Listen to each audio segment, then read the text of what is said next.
పెద్ద నోట్లు రద్దు చేసి అవినీతిపై కేంద్రం యుద్ధం చేస్తున్న తరుణంలో వివాదాలకు తావు లేని విధంగా వ్యవహరించాలని, ఈ నేపథ్యంలో మాజీ మంత్రి గాలి జనార్దన్ రెడ్డి కుమార్తె బ్రాహ్మణి వివాహ వేడుకలకు హాజరు కావద్దని రాష్ట్ర బీజేపీ నేతలకు అధిష్టానం స్పష్టమైన ఆదేశాలు జారీ చేసినట్లు విశ్వసనీయంగా తెలిసింది. బీజేపీ జాతీయ అధ్యక్షుడు అమిత్ షా స్వయంగా పార్టీ రాష్ట్ర శాఖ అధ్యక్షుడు యడ్యూరప్పకు సోమవారం ఫోన్ చేసి ఈ విషయంపై స్పష్టత ఇచ్చినట్లు తెలుస్తోంది.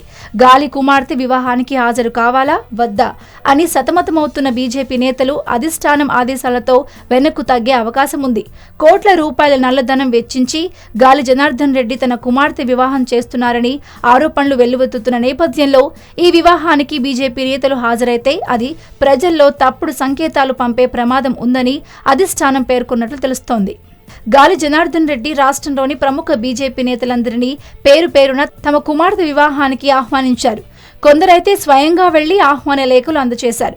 వివాహ వేడుకలు బెంగళూరులోని ప్యాలెస్ మైదానంలో ప్రారంభం కానున్నాయి.